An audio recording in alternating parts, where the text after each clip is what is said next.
Hallo meine Lieben und herzlich willkommen zu einem neuen Vlog mit uns. Wir nehmen euch heute wieder mit übers Wochenende. Es ist Samstag und wir haben heute unser erstes professionelles Fotoshooting in dem Fotostudio. Ich bin total gespannt und freue mich, dass wir endlich so schöne Familienbilder dann haben. Ja, es ist das erste Mal so in so einem Fotostudio und ich weiß nicht, was uns erwartet und ob die Kinder auch Lust haben. Ne, das ist ja immer so eine Sache mit den Kindern. Mal haben sie Lust, sich fotografieren zu lassen, mal nicht.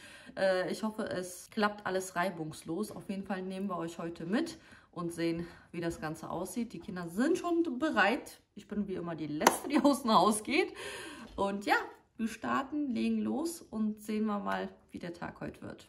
So, wir sind jetzt angekommen. Ich glaube, das ist da drin, ne? Dann lass mal schauen. Hier.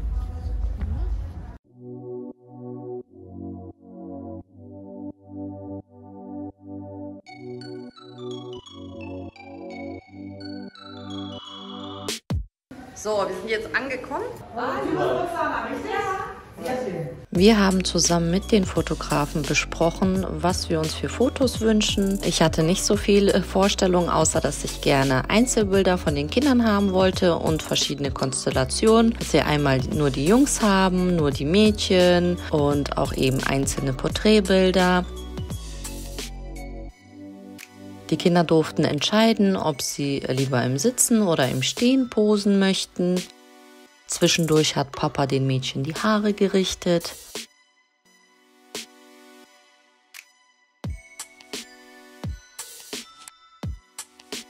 Die Kinder waren erst etwas schüchtern, weil es eine ungewohnte Situation für die war, hatten aber dann richtig viel Spaß dabei.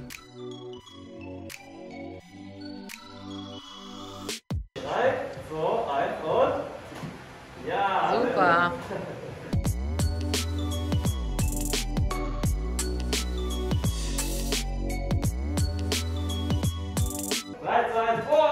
Noch höher, noch höher, noch höher. Wenn die Kamera hat, ja, super.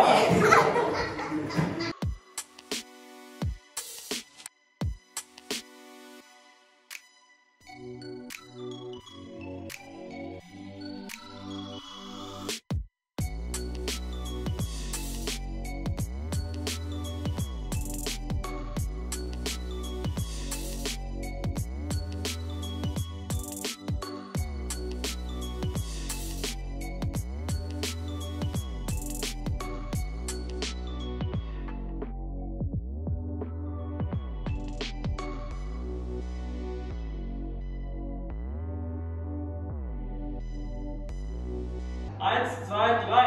Käsekuchen. Jawohl, super. Und alle zu mir geschaut. Genau. Ein gutes Lächeln dabei. 1, 2, 3. Sushi. Was für Schönheit. Sushi. Super. Alle noch ein bisschen nach und zu. Stopp. Ja, genau. Noch nach. Ja, genau. Super. 1, 2, 3 und Sushi. Jawohl, super. Spaß? Wie ist Ihr Name? Hallo, wie ist Ihr Name? Hallo? Ihr Und, Name? macht Spaß, habt ihr toll gemacht, aber.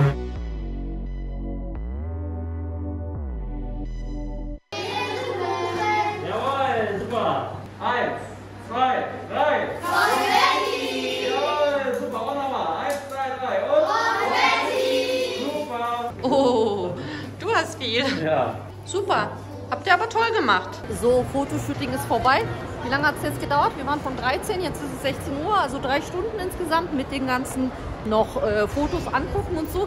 Aber so tolle Fotos. Ich freue mich richtig, dass wir so schöne Fotos mal endlich haben als Familie. Ja, die wird fleißig dann auf Instagram gepostet, also schaut da gerne vorbei. Ansonsten, ja, jetzt haben wir mega Hunger. Papa wartet schon draußen. Wir fahren jetzt auf jeden Fall erstmal was essen. Und wir haben alle mega Hunger. Also, los geht's. Ich weiß noch nicht, was essen wir heute? Also ich habe irgendwie Lust auf Burger. Ja, Burger? Oh ja. Ja, wir schauen mal, was jetzt auf dem Weg liegt. Jeder will einen Burger? Ich will Cheeseburger. Wer will alles Cheeseburger? Also 1, 2, 3, 4. Alles rein in den leckeren Burger. Oh, richtig groß rein. beißen. Oh. Wow. Njom, njom, njom, njom. Ich esse euch auf. Oh, und du Ärmster wartet noch. Haben sie deinen Burger vergessen? Ja, bei so vielen Burger kann man auch mal was vergessen, nimmer. Wir kommen auch oft durcheinander mit dem Zählen. Oh, unser Rasen blüht. Endlich. Oh, da könnt ihr dann schön Fußball spielen. Nimm mal einen Fusser. Nicht rauf. Nee, der ist noch nicht links. Guck mal, da kommen noch ganz viele noch Rasen. Ja. Anni, guck mal, einfach aus der Erde ist ein Pilz rausgekommen. Ja. So. Hä? Ah, guck mal, da hinten sind ganz viele Pilze. Guck dir das mal an. Ah, hier ist es auch. Nicht auf den Rasen treten. Oh, ich will den Rasen. Wasser? Toll, Ahmed. Super. Ganz prima. Anni, guck mal, das sieht wie ein Urwald aus hier. Ja, das ist unser Gemüseurwald. Gucke hier. Dann haben wir hier unsere Peperonis. Da ganz viele Peperonis. Und unsere schönen Tomaten. Ganz viele Tomaten. Ich muss pflücken. So, da bin ich wieder am nächsten Tag. Es ist jetzt Sonntag. Gestern sind wir alle K.O. nach Hause gekommen, haben noch einen kleinen Filmabend gemacht und das war's dann. Deswegen hatte ich euch nicht mehr mitgenommen. Ja, heute ist nicht so viel los. Es ist so ein typischer Sonntag.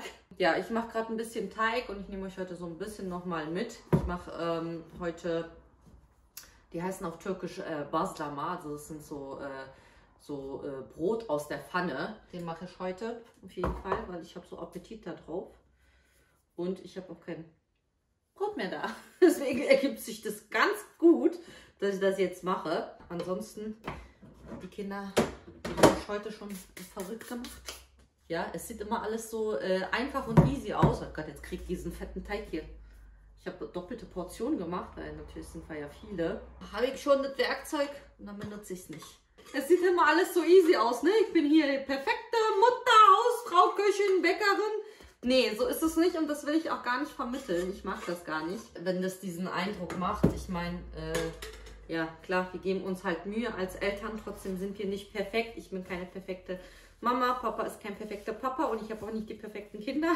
Ne? Sowas gibt es gar nicht. Traumvorstellung. Es ist halt immer so, wenn man sich so hier zeigt, ne, muss man sich auch dementsprechend bewusst sein, dass man nicht immer so jeden anstrengenden Moment mitfüllen. Vor allem, wenn ich gerade so unter Stress bin und der Morgen war richtig stressig. Ja, heute ging auch mein anderes Rezeptvideo online. Ne? Sonntags kriegt ihr immer Rezepte, also halt auch gerne schreiben, was ihr so für Rezepte haben wollt. Mein Hirn ist so durch den Wind aktuell. Es ist mir alles ein bisschen viel. Wir haben jetzt ja auch heute ist Sonntag, ihr seht das am Mittwoch und am Freitag haben wir wieder 3 Drehtage fürs Fernsehen.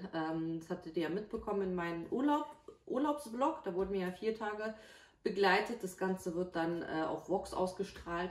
Da sage ich euch auf jeden Fall Bescheid. Das wird wahrscheinlich frühestens Ende des Jahres oder Anfang nächstes Jahres ausgestrahlt. Jetzt haben wir dann wieder Freitag, Samstag, Sonntag. Das waren nämlich insgesamt 7 Drehtage. Das ist bis jetzt der größte Dreh, den wir hatten. Also wir hatten das vor 2 Jahren schon mit Vox gedreht gehabt. Das waren 3 Drehtage. Das war gar nichts. Aber jetzt 7 ist schon heftig. Vor allem ist es wirklich so ein ganzer Tag. Also Freitag geht's los, 6 Uhr morgens bis dann ungefähr 17, 18 Uhr. Das ist heftig und ganz ehrlich, nach diesem Mal weiß ich nicht, ob ich dann nochmal Lust habe, das zu machen. Ich weiß es nicht. Das ist mir doch langsam ein bisschen viel geworden mit dem Gefilme. So, jetzt muss ich mal schauen, in was für Teile ich den hier mache. Genau, also so ein TV-Dreh ist echt sehr anstrengend. Naja, es soll jetzt hier kein Kochrezeptvideo werden, aber ich dachte, während ich das mache, kann ich ja ein bisschen mit euch quatschen. So, hier sind jetzt die Brote. Die habe ich jetzt mal abgedeckt, dass die hier noch mal ein bisschen gehen können. Die ersten fange ich schon an. Ich habe jetzt insgesamt 16 Stück. Genau. Und jetzt sind die hier schon in der Pfanne ohne Öl. Und dann werden sie gleich noch mit Butter bestrichen. Und ich mache jetzt, weil ich habe so viele Tomaten noch und ich muss schon wieder die neue Ladung pflücken aus dem Garten. Deswegen mache ich jetzt so einen Tomaten-Gurke-Avocado-Salat. Also ein bisschen so, wie nennt man das, Guacamole-mäßig. Naja, auf jeden Fall mit den ganzen Tomaten aus unseren eigenen Gurken aus dem Garten. Avocado, Zwiebel, Petersilie, Dill. Haue ich jetzt alles hier rein und dann muss ich später eben schon wieder eine neue Ladung Tomaten pflücken. Die schmecken so lecker aus dem eigenen Garten. Das ist echt so, so schön und ich freue mich. Und nächstes Jahr werden wir auf jeden Fall noch viele andere Sachen einpflanzen, dass wir noch mehr anderes Gemüse dann hoffentlich haben. Aber ja, schauen wir mal, wie das Brot aussieht. Oh, und das wird so lecker. Ich habe hier noch Konfitüren aus der Türkei. Oh, so, so lecker, so wirklich so hausgemacht. Die gibt es dann zu dem leckeren Brot.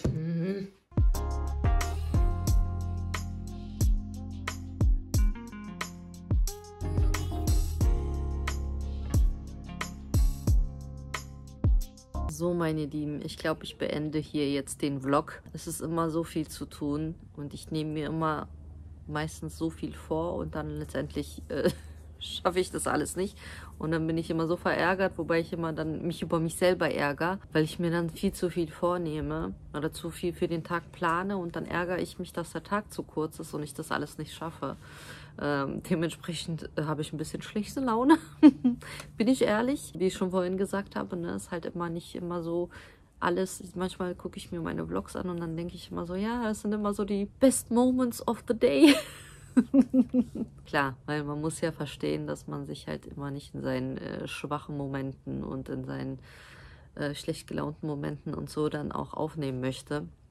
Ich hoffe, das ist uns allen bewusst und ja, es ist halt eben nicht immer so einfach, wie es hier aussieht oder wie es hier wirkt, 8 Kinder zu erziehen. Dieser ganze Stress und Schulstress und Lernstress und mit was alles verbunden ist, ja, ist halt eben nicht so einfach. Und ich habe das, glaube ich, schon öfters mal gesagt, dass die Schwierigkeiten sich ja auch immer ändern. Ne? Früher war es halt eben viel körperlich, ne? Hinter kleinen Kindern herzurennen, die zu versorgen, zu füttern, ne? All diese Sachen. Und jetzt sind es halt eher andere Probleme. Die Kinder kämpfen halt auch immer um Aufmerksamkeit, solche Sachen. Schulisch da hinterher zu sein, das ist alles wirklich, ja, nicht so easy. Und ich beobachte gerade unsere Eichhörnchen. Ich habe immer das Gefühl, wir haben im Garten Haustiere. Denn wir haben hier, das sind mindestens 3 Eichhörnchen, die hier immer auf unseren Tannen sind. Jetzt sehe ich gerade eins, das ist immer voll süß. Ich habe immer das Gefühl, das sind unsere Haustiere. Naja, auf jeden Fall, ich genieße jetzt noch ein bisschen die Abendsonne, relaxe etwas und ich hoffe, die Woche wird nicht ganz so stressig. Wobei, ich weiß nicht, wird das. Und ja, ich freue mich aber auf jeden Fall, dass am Wochenende meine Mama wenigstens kommt. Die ist auch dem einen Tag beim TV-Dreh auch mit dabei. Ja, und bleibt dann auch noch über Nacht. Da bin ich ganz happy, dass ich sie ein bisschen als Unterstützung dann da haben werde. Ja, es gibt noch so ein Thema, was mich gerade aktuell ein bisschen belastet. Ich hatte das bei Instagram erzählt. Ja, die mich mir jetzt nicht da folgen, wissen es nicht. Aber ich glaube, ich will das jetzt hier nicht so thematisieren. Aber es ist halt so generell so gesellschaftliche Probleme. Da war auch dieses Thema unter den Kommentaren, das wollte ich auch einmal kurz ansprechen. Da ging es darum, warum ich nur die türkische Kultur meines Mannes lebe und nicht die polnische. Und das finde ich auch immer so ein interessantes Thema, weil ich ganz ehrlich sagen muss, es macht immer den Anschein, dass es türkisch aussieht, aber es hat ja nichts mit türkisch zu tun. Ich meine, ich bin zum Islam konvertiert, ich bin Muslimin, Alhamdulillah. Und deswegen sind die meisten Dinge, die wir tun, halt aus religiösen Gründen. Und das hat halt nichts damit zu tun, dass ich meine Herkunft verleugne oder sonst irgendwelche Sachen. Ne? Es ist halt einfach, man muss betrachten, dass eben viele Dinge halt aus religiöser Sicht sind. Und ich dennoch, klar, ich bereue, ne? Hatte ich ja schon letztes Mal gesagt, dass ich denen kein Polnisch beigebracht habe. Weil wir einfach damals dachten, ja, Türkisch ist wichtiger, weil meine Eltern können beide Deutsch, meine Schwiegereltern eben nicht. Und dann dachten wir, ja, das ist dann ein bisschen wichtiger, dass ihr das könnt. Da würde mich super gern interessieren, ob ihr es geschafft habt, euren Kindern direkt dreisprachig zu erziehen. Oder beziehungsweise zweisprachig, ne? Weil man fängt ja mit der Muttersprache dann an und dann kommt ja meistens dann, sagt man, okay, dann in der Kita-Zeit kommt dann das Deutsch dazu, ne? Wenn man jetzt eine ausländische Sprache hat. Und mich würde wirklich super gerne interessieren, weil ich habe mich einfach damals nicht getraut, dass ich hätte, also ich sage immer, ich hätte halt einfach mit den Kindern Polnisch sprechen sollen und der Papa Türkisch und dann wäre in der Kita eben das Deutsch dazu gekommen.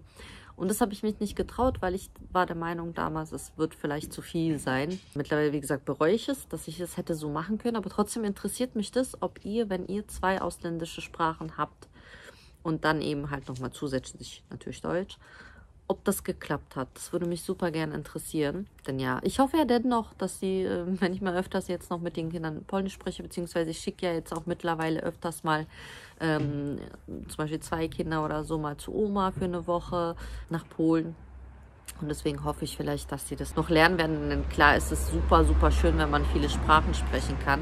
Ja, ich kann 4 Sprachen sprechen und ich finde, das ist eine totale Bereicherung, also was ganz, ganz Tolles. Genau, und die andere Sache ist eben dieses Kulturelle, ne? Ich unterscheide halt immer, was ist Kultur und was ist Religion, und das ist das, was viele Leute oft vermischen, ne? Dass die, weil man religiöse Sachen machen oder kulturelle Sachen, die man macht, mit Religion verwechseln, und so ist es halt eben, ne? Die Kinder sind öfters in Polen bei ihrer Oma als in der Türkei, weil es natürlich näher ist und finanziell eben schneller machbar, da mal hinzuflitzen, als eben in die Türkei zu fliegen oder zu fahren. Mein Hirn ist momentan ein bisschen zu belastet und manchmal dann weiß ich gar nicht, was habe ich irgendwo erzählt, was habe ich nicht erzählt, was wollte ich noch loswerden. Ich bleibe mal jetzt so und hoffe, euch hat der Vlog gefallen. Wenn das der Fall war, dann freue ich mich natürlich, wenn ihr dem Video einen Daumen hoch da lässt, den Kanal abonniert und die Benachrichtigungsglocke aktiviert. Und dann sehen wir uns hoffentlich beim nächsten Video wieder.